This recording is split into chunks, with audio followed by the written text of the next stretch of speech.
there, how are you doing? My name is Angel, and today I'm going to talk about something I've been talking a lot about this year, and it's because of the struggles I've been having with this job market, right?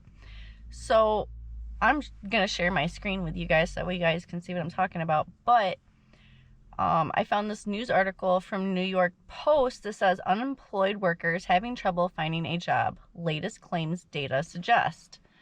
And this is actually for today. It was actually uploaded today. Huh. Randy's funny. But anyways, you guys will see that too. So I was looking, the little Randy thing.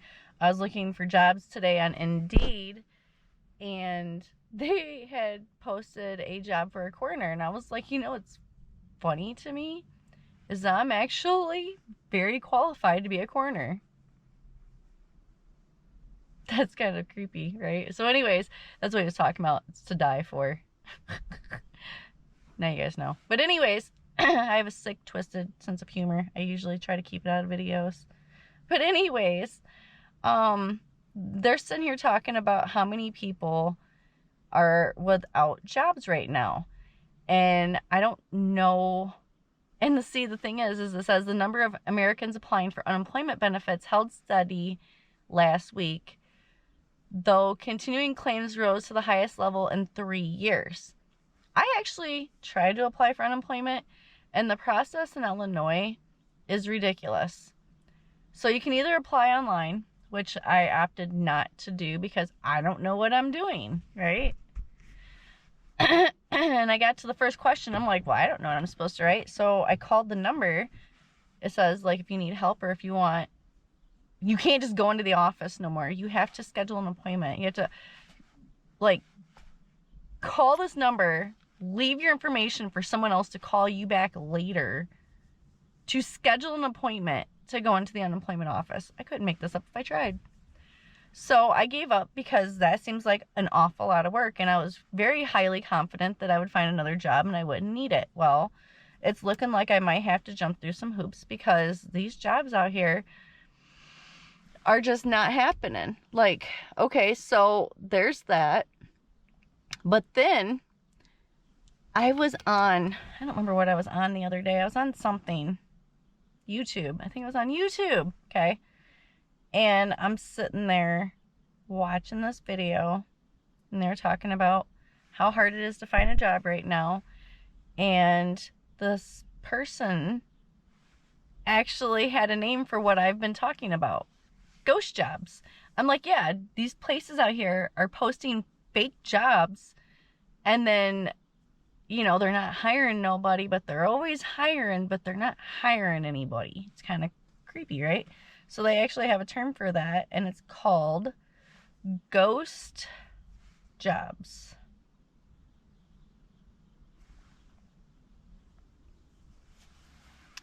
So a ghost job is a job posting that's online but not actually available. Isn't that crazy that I was just talking about this and there's actually a term for it? Isn't that something? Companies may post ghost jobs for a variety of reasons, including building a candidate pool for the future, projecting growth to investors, testing the job market, fulfilling requirements by human resources departments, pacifying existing employees, retaining desirable employees, gathering information regarding competitors' wages. Ghost jobs can be difficult for job seekers to navigate, wasting time and potentially eroding trust in employers. Facts. It says, here are some easy ways to spot a ghost job. The job description is vague. The job listing is old. The job post doesn't appear on the company website. The pay is extremely high. The schedule seems too flexible. The company requires payment from you. Any job that requires you to pay them to work there is not a legitimate job, because most employers, and I'm going to say most, will supply you with whatever you need it is to work there. Some companies offer, what do they call it? An outfit to wear to work. Well, anyways, it's not there. It's not coming to me. It'll come to me later. I'll just blurt it out. But anyways, a uniform. There it is. Or they'll require you to wear a specific job, like, dress code, right? Which is fine. You know, like if you work in healthcare, you wear scrubs, so they require you to have scrubs. But they usually are flexible and will give you some time to actually get the required stuff you need, because they know you don't have no money, so they know you're waiting for your first paycheck, right? But the company requires payment from you. That is not a legitimate job. The job promises that you will get wealthy fast. There's no fast way to get wealthy. It's just so crazy to me that I was talking about this and there's actually a term for it. And then the other thing that we are going to talk about is unemployment.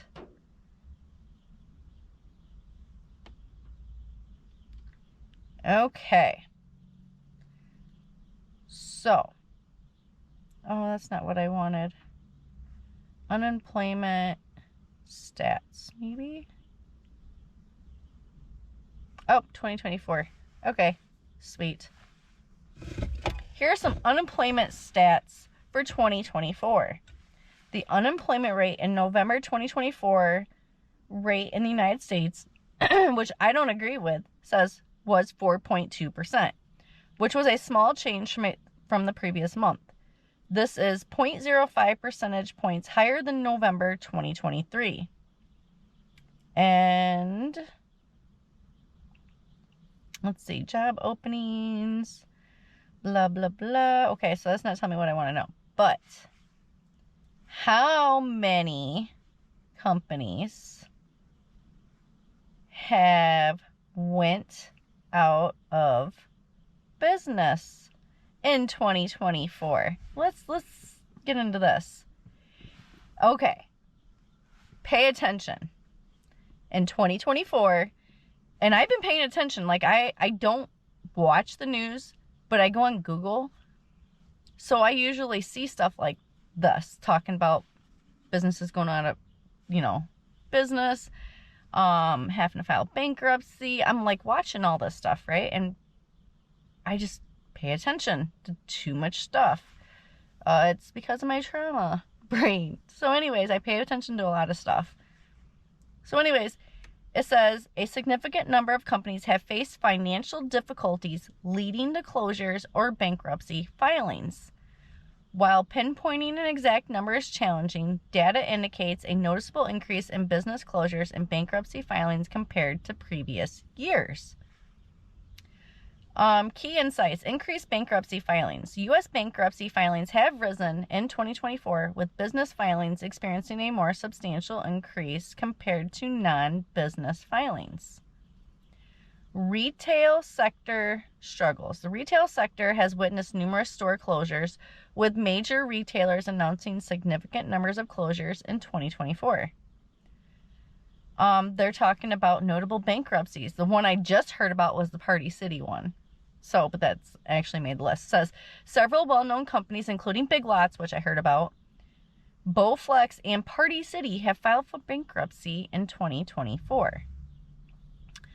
Factors like inflation, economic factors. I just skipped over that title. But anyways, factors like inflation, rising interest rates, and supply chain disruptions have contributed to the challenging economic environment for businesses in 2024. Specific examples: Family Dollar announced 677 store closures in 2024. 99 Cents Only permanently shut down and closed 371 stores. CVS, Walgreens, and Rite Aid announced 945 store closures combined in 2024. Red Lobster filed for Chapter 11 bankruptcy in 2024. So, there's that. There's just a lot of shit going on. Oh, look, here are 12 well-known companies that went bankrupt in 2024. So, this year was brutal for a number of well-known companies and their bottom lines. As inflation continued to rear its ugly head, consumers slashed their discretionary spending, tilting some companies to file for bankruptcy. Other brands fell victim to changing trends or even more malicious elements like cyber attacks.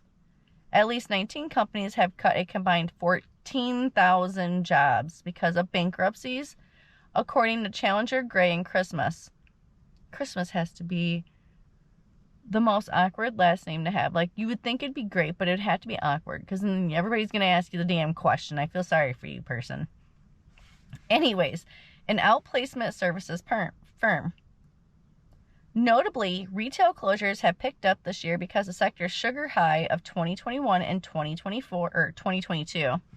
I'm reading numbers that don't exist there. When consumers were buying new furniture, televisions, and clothing, has ended. There have been more than 7,100 store closures through the end of November, according to research firm CoreSite, a jump of 69% compared to the same time a year ago.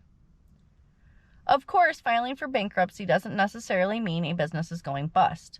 Companies tend to use a Chapter 11 process to wind down some operations, tackle mounting debt, and save on costs by closing locations.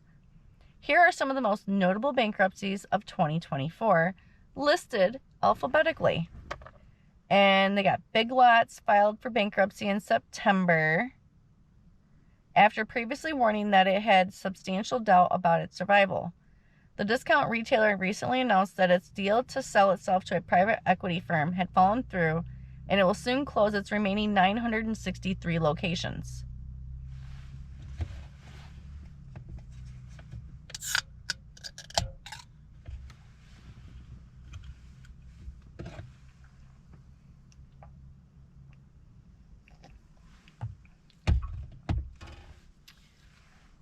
Also, I don't know if anybody's paying attention around me, but it kind of looks like some kind of horror movie because of how foggy it is outside today. It's also very warm. It's like 40 degrees or something like that today. Today's the day after Christmas. Also, I didn't have a good Christmas. So anyways, the next store that went out of business, or I should say business, because I don't think this one's a store. It says Bowflex. Perhaps best known for its late-night infomercials, the at-home gym equipment maker filed for bankruptcy in March. It emerged from Chapter 11 a few months later, signing a deal with Taiwan-based company to acquire substantially all of the assets for $37.5 million in cash. It's a lot of money in cash, man. And then this place is called Express. I don't know this one. It says the once trendy mall staple filed for bankruptcy in April after consistently struggling with continued missteps over its merchandise mix that failed to get shoppers excited. As a result, nearly 100 locations closed, and the company, which owns the Bonobos brand, sold itself to a consortium led by WHP Global in June. Joanne, it's the fabric store, okay. The 81-year-old fabric and craft retailer filed for bankruptcy in March, falling victim to consumers cutting back on spending, including on fabric, arts, and supplies materials. Joanne's stock was delisted from the NASDAQ, and the company became privately owned, slashing its debt and keeping all 850 stores open. Good job. Good job. They did it right. Wow, they slashed all their debt and they were able to keep their stores open. You know why? Because they actually cared about the company. I think some of these companies are just getting out the game because maybe they foresee something that we don't see. And then the next one is LL Flooring. The home retailer formerly known as Lumber Liquidators filed for bankruptcy in August. The retailer was hammered by budget-conscious customers tightening their wallets on pricey remodels and a slowing home sales market. After initially announcing the complete closure of its 94 stores, a private equity firm bought and saved the company. Wow. So they got saved too. So I do have some insight on this. So, I've been working with my dad and we've been doing some remodeling, and the lady actually told me how much she spent on her cabinets. Now, mind you, before my grandpa got really sick and before he passed away, he used to make cabinets. He used to make really nice cabinets, right, by hand. And way better than what you can find in any box store. In fact, do yourself a favor. Do not spend $5,000 on box store cabinets because they're not good. They're not good quality at all. Definitely not worth $5,000. A lot of them didn't even come with all of the screws to screw the cabinets into the wall, right? So there's that. Just save yourself the trouble and go to a lumber yard or someplace like that sells good quality cabinets. Don't buy the cheap ones. They're not worth it. They're not going to withstand anything. You are going to be highly, highly upset. Okay, and I'm not trying to talk about people, but come on, $5,000 and them cabinets were garbage. Like that was the first time I put cabinets in, and even I was sitting there talking to the lady, right, the owner. And she's like, yeah, can you believe these were $5,000? And I was like, are you serious? And she's like, yeah, I wish, your grandpa was still around and making cabinets. I'm like, yeah, I bet. He wouldn't have charged, $5,000 and they would have been way better than these. Like, they just don't know what good quality is anymore. But anyways, Party City, the 4-decade-old retailer, filed for bankruptcy in December, marking its second time in less than 2 years. As a result, Party City will close its roughly 700 locations early next year. The New Jersey-based company faced inflationary pressures on product costs, which reduced consumer spending, according to CEO Barry Litwin, as well as $800 million in outstanding debt. And then Red Lobster, I didn't even hear about. Oh, there's more. Okay. Red Lobster, the restaurant chain that brought affordable shrimp and lobster to middle-class America and grew to become the largest seafood restaurant chain in the world, filed for bankruptcy in May. Years of underinvestment in its marketing, food quality, service, and restaurant upgrades hurt the chain's ability to compete with growing fast casual and quick service chains. After closing more than 100 locations, Red Lobster emerged from bankruptcy in September, thanks to a new owner and leadership that's already changing the menu. It's good to know. So when I was like 16, I actually had a job and I worked at Red Lobster for one day. Okay. And I'm going to tell you why. Because I was, what did they call me? I was a host or a hostess, whatever, right? I was a hostess. So I would sit people. So it was my job just to sit people. Well, then they came over to me and they're like, hey, can you get one of the lobsters out of the tank? And I was like, absolutely not. And they're like, why? And I'm like, because I'm not doing that. I'm not. That's not me. That wasn't what I was told I was supposed to do. And they're like, oh, well, yeah, but we're a little short-handed. And I'm like, yeah, I understand that, but I'm not comfortable doing that. I do not care. It's freaking lobster. And he's like this big, and like I never grew anymore since then, so I'm about the same size I was then now. Yeah, no, I'm not doing that. So anyways, back to the story here. Spirit Airlines, because I'm also going to tie something else in with this.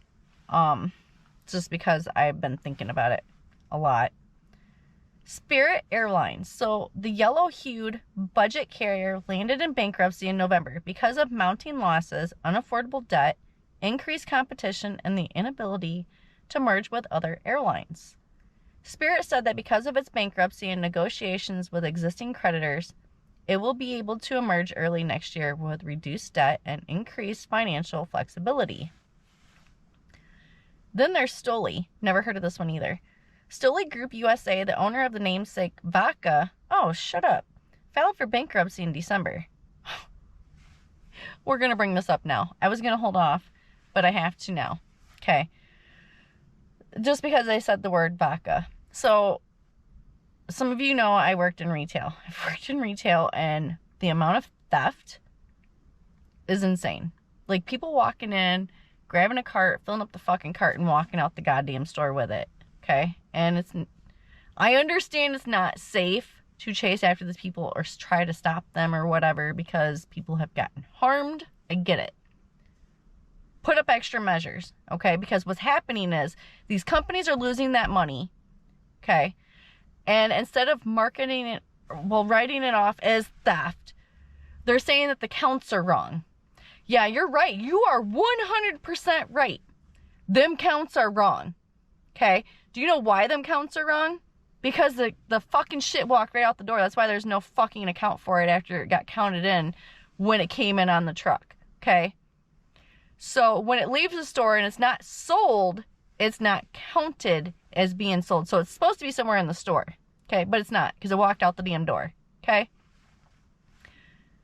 I argued and argued and argued with Walgreens about this. Okay. And I'm just going to say Walgreens in general because Walgreens was the biggest one I had the problem with this. I worked at Kmart. I worked at Walmart. Walmart was kind of bad, but they have all these they have all this security, even though they're not. We're not going to go there. It's not a part of the story. So anyways, Walgreens would sit there and tell me that the counts were wrong. And I would be like, you are 100% correct. The counts are wrong. And I would explain to them, look at the cameras. A whole cart full of shit went out the door. How are we supposed to count that when we don't even know what it is? Oh, no, it stopped. Oh, it stopped recording. No, we didn't even finish. Hold on. We gotta go start recording again. I'm sorry, guys. I let the screen black out. I'm sorry. It don't screen record if it's black screen, obviously. So anyways, back to Stoli. Filed for bankruptcy in December, right? And that got me talking about theft. And they're not taking that into consideration how much money is walking out the damn door. Okay? Anyways, a number of things went wrong for the unit, including a slowing demand for spirits, a major cyber attack that snarled its operations, and several years of fighting Russia in court.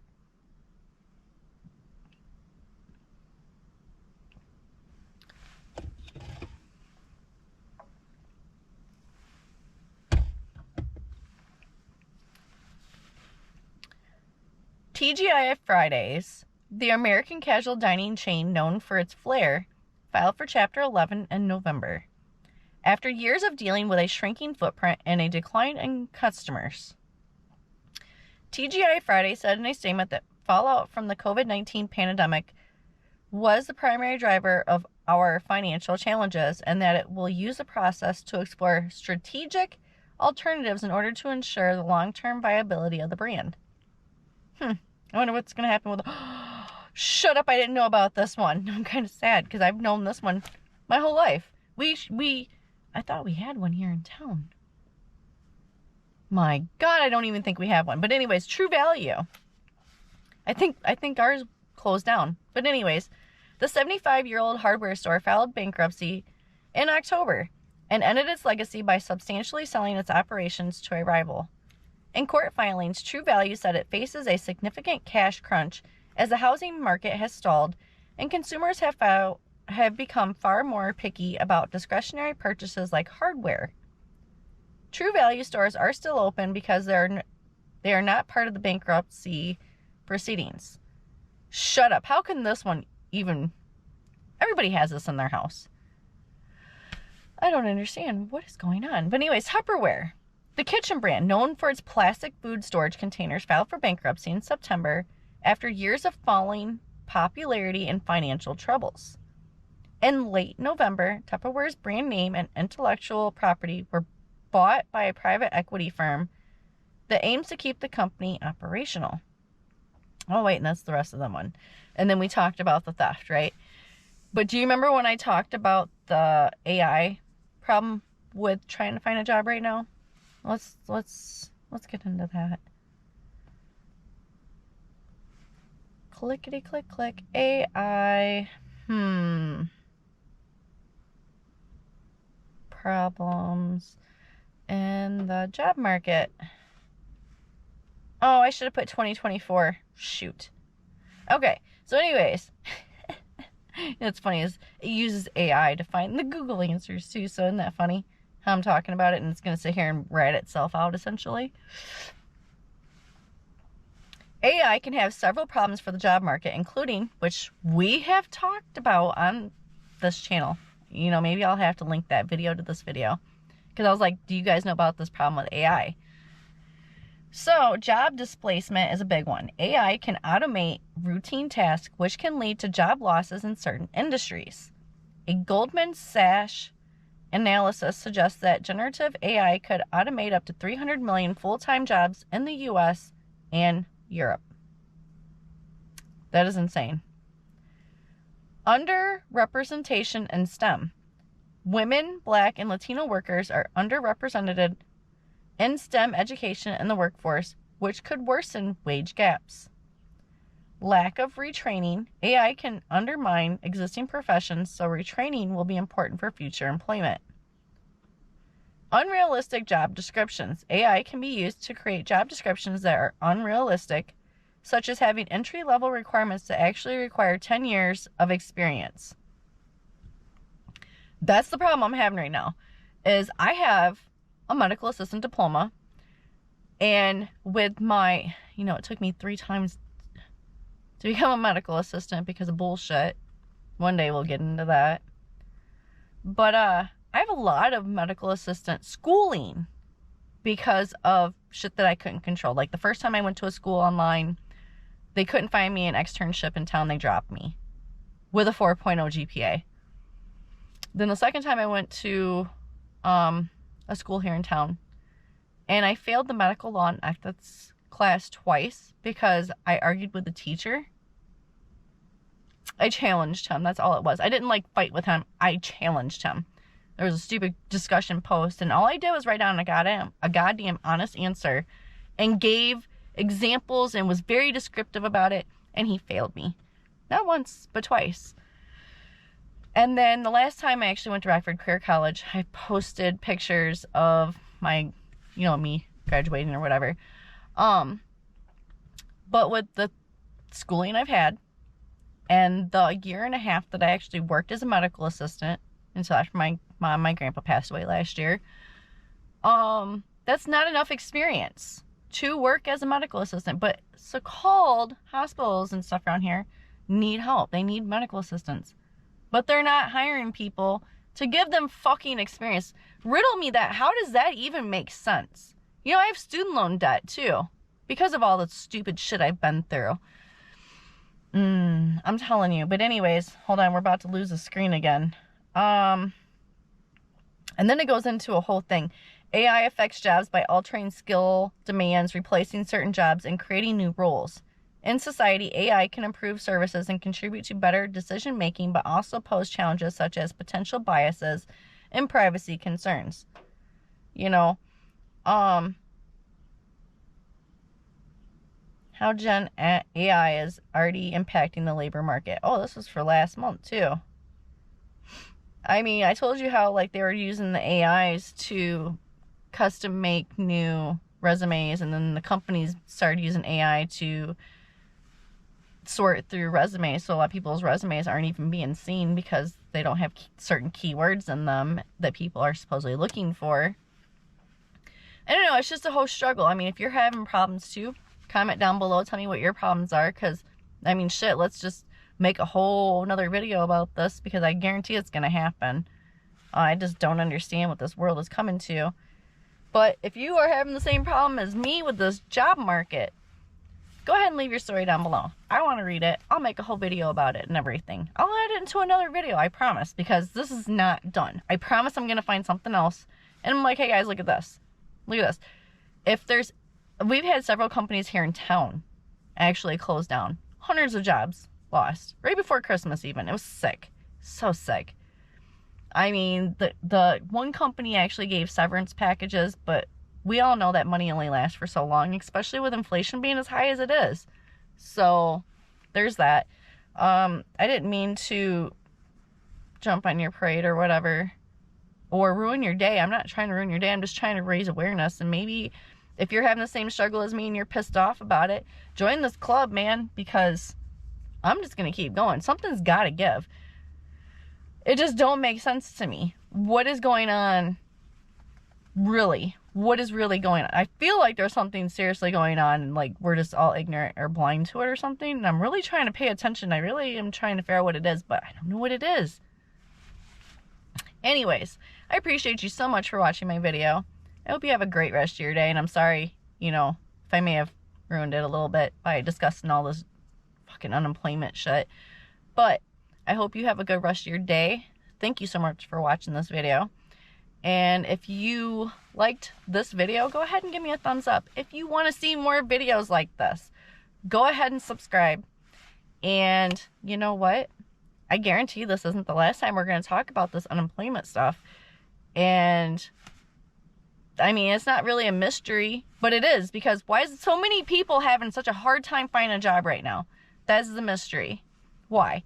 People with college degrees, people with a lot of skills, a lot of experience cannot find jobs. It's not just me. I know it's not just me. So,